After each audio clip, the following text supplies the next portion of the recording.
engine. Flying Scotsman and my brothers were all green, explained Gordon one night in the shed. It was all very well in its way, but now I prefer my blue. It makes me different, you see, and that's very suitable for an important engine like me. The engines in our old line used to be blue, remembered Donald, but nae sae dark as we are. Dougie and me never were, though. We had to be black, say blue makes a nice change.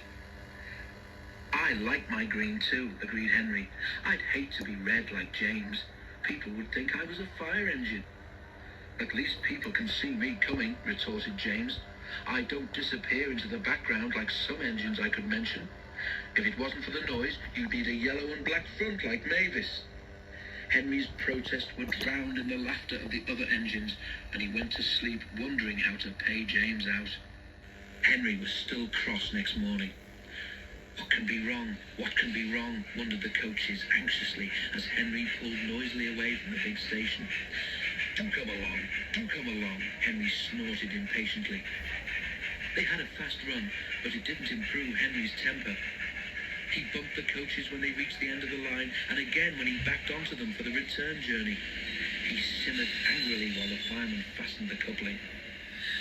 No one noticed a rattle from beneath Henry's footplate as he snorted away, and soon the train was running well. Hurry, hurry, hurry, puffed Henry. Faster and faster they went. At last, Henry began to feel better. Suddenly, he heard a crack from below his cab. Look out, shouted the driver. He applied the brakes while the fireman scrambled forward to the footplate. He was just in time. Both men watched in horror as a widening gap opened between Henry and his tender. Henry stopped as soon as he could. The automatic brake halted his tender and the train some way behind.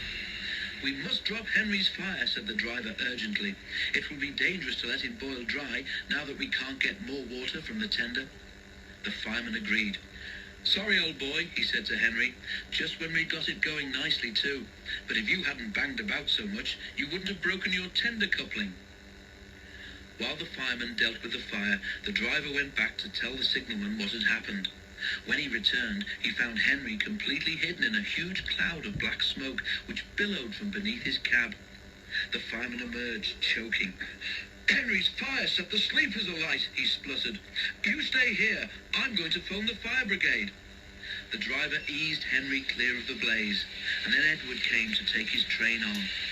Henry felt most uncomfortable. Workmen made Henry a temporary coupling. They rejoined him to his tender, and then the driver and fireman lit a new fire and drove him gently home.